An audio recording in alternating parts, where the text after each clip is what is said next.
Саламатсыңарбы кымбаттуу окуучулар? Кыргыз тили сабактын темасы үндүү тыбыштардын бөлүнүшү. Жалаң гана үн катышып айтылган тыбыштар үндүү тыбыштар деп аталат. Аларга А, Э, О, Ö, I, I, U, Ü, A, E, O, Ö, U, Ü тыбыштары кирет. Бардыгы 14 үндүү. Кыргыз тилиндеги үндүү тыбыштар тилдин, эриндин катышына, жаактын ачылышына жана үндүн созулуп айтылышына карай 4кө бөлүнөт. Жаакка карай кең жана куш үндүүлөр деп 2ге бөлүнөт.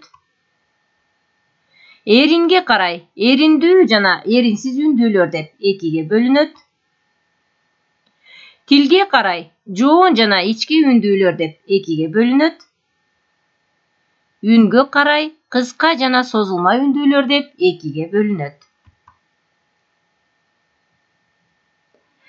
Жаактын кең ачылышы менен жасалган үндүүлөр кең үндүүлөр деп аталат. Алар А, Э, О, Ö тыбыштары. Жаактын куш ачылышы менен тилдин өйдө көтөрүлүшү аркылуу жасалган үндүүлөр куш үндүүлөр деп аталат. Алар I, I, U, Ü тыбыштары. Кыргыз тилиндеги айрым үндүүлөрдү айтканда, эки эрин чормоюп алга жүткүнчүктөйт. Демек, эриндин жардамы менен айтылган тыбыштар эринчил үндүүлөр деп аталат. Аларга О, Ö, U, Ü тыбыштары кирет.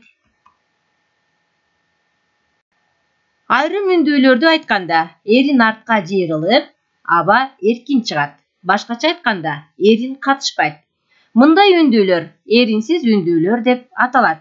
Аларга А, I, E, I үндүүлөрү кирет.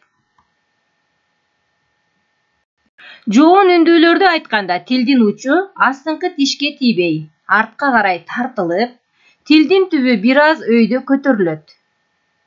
Жоон үндүүлөргө А, О, I, U тыбыштары кирет. Ичке үндүүлөрдү айтканда, тилдин учу алга карай бир аз жүткүнүп, тилдин ортосу таңдайды көздөй көтөрүлөт да, өпкөдөн чыгып келе жаткан аба ичке чыгат. Ичке үндүүлөргө Э, И, Ö, Ü тыбыштары кирет.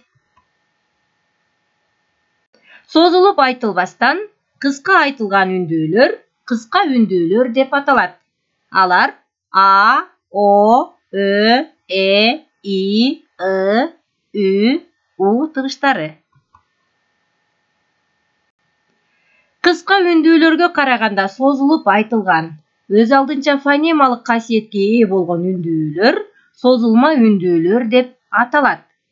Жазууда алар эки тамга менен белгиленет.